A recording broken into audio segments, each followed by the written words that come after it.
ها دی ورور سوال کړی دی وی یو ډاکټر په داسې اسپتال کې کار کوي چې هغه اسپتال د انشورنس د کمپنۍ نو د دې دا کار دلته جایز دی او که نه لکه اسپتال پوره د انشورنس د کمپنۍ دی او دا مسله معلومه ده چې اسلام کې د انشورنس نشتی وجه دا ده چې دې کې زیاتې دی د یو طرف سره او رب العالمین زیاتې نه خوښوي د چا سره چې انشورنس کې لازم زیاتې دی یا خو هغه کمپنۍ سره زیاتې دی یا چا چې انشورنس کړی د هغه سره زیاتې دی که هغه هر قسم انشورنس وي زه د میاشتې مثال کې 2000 ریاله ورکوم د کال یا 1500 ریاله ورکوم کیدای شي زما ونه لګي 2000 زه د 2000 زما ضرورت رانشي خو زما نه لاړې ټولې او کیدای شي ضرورت د 10,000 راشي د 20,000 راشي د 1,00,000 راشي نو ما خو دغه ورکړي نه دي دا کمپنۍ والا په څه لګوي د هغوی سره زیاتې شو نو الله رب العزت غواړي چې نه زما سره زیاتې وشي نه د بل سره زیاتې وشي او لا ضرر ولا ضرار دا شریعت کې قانون دی نه به ځان له نقصان ورکوي نه به بل له ورکوي اوس کوم خلک چې د اسلام په ښایست نه دي خبر او د اسلام نه خبر نه دي راشي اعتراض وکړي نو انشورنس کې څه دي او جدي کې خو خیر دی او دا خو ډېره اسانتیا شوه دا دومره کم سړی چې اعتراض کوي د اسلام په دې حکم باندې دا دومره کم عقل انسان دی چې ده ته د خپلې فایدې او د نقصان هم پته نشته دی ما ته وایي دې کې خیر دی څه چې خیر پکې دی تا چې له دومره پیسې ورکړي دا لازم تا نه لګي وایي نه ماله خو نه لګي نو دا تا سره زیاتی ونه شو نو دا دومره کم عقل دی چې خپل تاوان باندې هم نه دی پوه چې زما سره څومره تاوان کېږي زما نه څومره تاوان وشو بیا ته حساب وکړه ځه د هر شي د انشورنس حساب وکړه چې څومره پیسې تا نه هسې واخیستی شوې بیا دې بل طرف ته وګوره د هغه سره څومره زیاتې کېږي د 1,000 روپو په مقابله کې هغه تا له 1,00,000 روپۍ درکوي 50,000 روپۍ درکوي 6,000 روپۍ درکوي ولې د هغه نه دا مال اخیستی کېږي نو په شریعت کې زمونږ خیر د دنیا او خیر د آخرت پروت دی ها اوس دا ډاکټر دی په داسې اسپتال کې کار کوي چې هغه اسپتال د انشورنس د کمپنۍ دی دا کار جایز دی او که نه الجواب دا کار بالکل جایز دی د ډاکټر په داسې اسپتال کې ډاکټري کول جایز دي د دوو خبرو د لاسه یو دا ده ګوره جایز دی یو مسلمان لره چې هغه کاروبارو کې او کارو کې د هغه چا سره چې هغه سودخور دی چې د ده دا کار روایي چې د دا کار صحیح دا روایي شرط پکې دا دی لکه د رسول صلی الله علیه وسلم تجارت او معامله د یهودو سره وه د بعضو صحابه کرامو نه ثابت دی هغوی مزدوري کړې د یهودو سره او یهودیان مشهور پسه وو هغوی به سود خوړو دا مشهوره مسله وه د هغوی چې هغوی به سود خوړو لکه امام طبراني رحمه الله دا روایت راوړی د کعب بن عجره رضی الله عنه هغوی زه رالم په رسول صلی الله علیه وسلم پسې فرأیته متغیره چې په رسول صلی الله علیه وسلم پسې رالم نو د مخ مبارک دا رنګ بدل شوی ما ورته وایي چې زما پلار دی په تا قرباني ما لي اراک متغیره ما ستاسو دا رنګ چې دی د مخ ده ما ته بدل ښکاري وی راته وایي چې د 3 ورځو نه چې د ژوندي انسان خېټې ته څه دي زما خېټې ته نه دي نو وی زه لاړم دغه ځای او په سوچ کې او فکر کوم د ځان له غریب کعب بن عجره رضی الله عنه په هغه صحابه کرامو کې نه و چې مالدار نو وی زه لاړم اوس روان یم په دغه سوچ کې چې ومو کتون یو یهودی لګیا دی په خپل اوښ باندې اوبه څکي اوبو ته یې ودرولی او د اوبې به له راویستې د کوهي نه نو یې ما ورته وایي چې دا کار به دله زه وکړم نو هغه راته وایي چې په هره بوقه باندې چې تی راوباسي تاله به کجوره درکوم دا په وخت کې مزدوري اکثر دقه وه چې هغه به بلکې هغه وخت نه نږدې وخته پورې زموږ د خپلو مشرانو نه خبرې اورېدلي چې موږ به سامانونه اخیستو خرڅول په جوارو په غنمو جوار به مو ورکول، غنم به مو ورکول، د هغې په بدل کې به موږ یو شی او بل شی اخیستو. نو دا نغد روپۍ چې استعمالیږي دا اوس دې زمانه کې دا خبره سټارټه شوې ده ډېره. دا نه یم چې نه وه، خو دې زمانه کې تقریبا هغه خوراک باندې چې به یو شی بل شی اخیستو هغه تقریبا ورک شوي دي. که یې چېرته بعضو علاقو کې بعضو ملکونو کې نشم ویلی، نور اکثر هغه طریقې نشتي.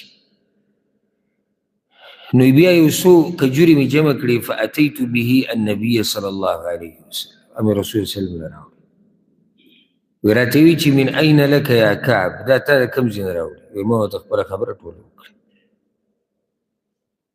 او بیا وی رسول صلی الله علیه وسلم ما ته وی چې کعب ته په ما ډېر مینې وي. ما وی چې او یا رسول الله ډېر محبت کوم تا سره. نو بیا راته وی چې ما سره چې څوک محبت کوي په هغه باندې امتحانونه او سختې راځي، نو ځان ورته تیار ساته. الغرض زمونږ مقصدي خبره دي کې څه وه؟ یهودو سره مزدوري وکړه، او یهودیان څه دي؟ سودخور دي. بل په یو دلیل والا علي رضی الله عنه روایت ته ما د هغه په سیرت کې ذکر کړی مو، امام ترمذي، امام ابن ماجه راوړی. هغوی یو ورځ زه د رسول صلی الله علیه وسلم د کور نه راووتم، او د ژمي ورځ وه، ډېر یخ. نو یو سرمن را سره وه چې هغه رنګ کړی شوی و، او هغه مې په ځان باندې راواچول، او بیا مې په دې منځ کې په څه شي باندې وتړله، او ډېره په زور مې وتړله په دې خېټه کې، ځکه چې و اني لشدید الجوع، په ما لوږه وه، خو سمه لوږه وه.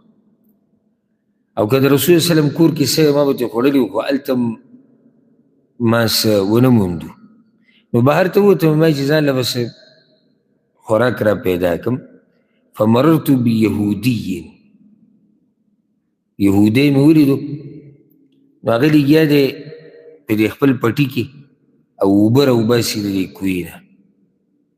نو زه ورته ورښکاره شوم دې پټي ته، دې باغ ته.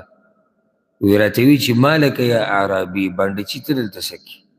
بانډچي ورته ولې ووی؟ دا سرمن په ځان راچولی، وی نه پېژندو.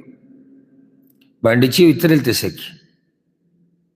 که راځې او را سره مرسته کوې، نو د هره بوقه چې راوباسي نو کجوره به درله درکړو. وی ما ورته وی چې صحیح ده. وی دروازې کولاو کړه، زه ورننوتم، او بس پړی مړی هر سره را کړو. نو چې ما به بوقه راوویستو، نو هغه به کجوره را کړه، تر دې چې زما دا ورغوي او چونګ دا د کجورو ډک شو. نو یې ما ورته وی چې بس نور نه کوم، دغه زما پوره ده. فاکلتها، نو ما هغه کجورې وخوړې، او اوبه مې پسې وڅکي. مقصدي خبره دلته زموږ څه ده؟ یهودي سره کار وکړو، او یهود سودخور دي. بله مسله هسې ضمني پکې راله، یا ضمنن راله، چې مزدوري کول، کار کسب کول، دا د درنو خلکو، د دیندارو خلکو شان دی. چاته لاس نیوه، د خلکو نه سوالونه کول، فریادونه کول، دا د اوچتو خلکو نښه نه ده.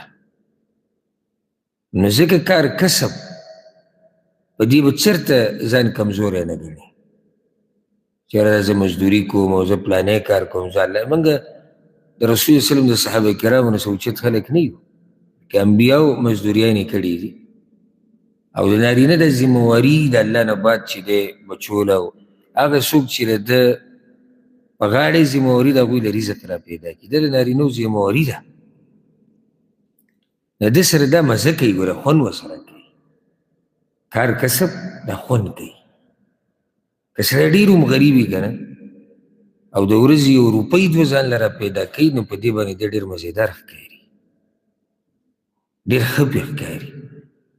خو چې پروت وي په کور کې، او صرف په یو کوڅه وځي او په بله راځي، او مونږ پلانی او مونږ علانې، او حالات یې ټول ګډوډي. اوس که داسې چې جیداد ډېرې مالدارې هر څه برابري چې وایي دي چې مونږ پلانی او مونږ علانې، خو چې څه نه یولیږي، نو په دې سړی بد ښکاري. دا پکې یو فایده راووته، یعنې د په مونږ کې څوک علي رضی الله عنه ته رسي. بله پکې ګوره دا فایده هم راله چې دا غریبي او دا سخت حالات دا د دې نښه نه ده چې الله ناراضه دی، دا د دې نښه نه ده. او کله کیدی شي چې د مصیبت او د الله د غضب نښه شي، هغه بعضو حالاتو کې، خو موږ د اول سر نه دا فیصله نشو کولی چې دا د الله د ناراضه کېدو نښه ده. دا ته راووته چې د مال ډېرېده د اول سر نه موږ فیصله نشو کولی چې دا نښه د دې ده چې الله راضي دی، که نه د یهودي سره ته مال ډېر و، یهودي سره مال ډېر. نو که چېرته په دې فیصله کېږي بیا موږ وایو والعیاذ بالله چې د یهودي نه الله راضي یا د علي رضی الله عنه الله ناراضه، دا خبره کمزوري ده. مقصدي خبره د کافر سره د فاسق سره مزدوري کول جایز دي. شرط دا دی چې دا کم کار چې دی کوي دا صحیح دا روایي، کم کار چې دی کوي دا روایي، لکه داسې نه چې حرام کار د هغه سره کوي. اوس ګوره د کوهي نه اوبه راویسته مزدوري کول دا کار روا دی که ناروا دی؟ روا دی. ډاکټر چې ډاکټري کوي د خپل علم مطابق نو دا کار څه دی؟ روا دی که ناروا دی؟ روا دی. دویمه مسله هغه دا ده چې لازم نه دی چې د هسپتال ته چې څوک راځي هغه ټولو به انشورنس کړی، دا لازم خو نه ده که نه چې د کمپنۍ چې کوم هسپتال جوړ کړی انشورنس والی، خو لازم خو نه چې هر یو انشورنس وي. نو دې کې ډاکټر ته څه پته لګي چې دا کم یو ما پسې راغی، او نه ډاکټر په دې مکلف دی چې هغه به دا معلومات کوي. دویمه مسله دا ده کله ناکله په بعضو حالاتو کې په انشورنس باندې علاج کول هم جایز دي چې کله حاجت وته او کله انسان مجبور شي نو په انشورنس باندې علاج کول بیا صحیح هغه جایز. نو د دې یو څو خبرو د لاسه د دې ډاکټر کار کول په داسې هسپتال کې داسې دي دا روا دي، والله اعلم.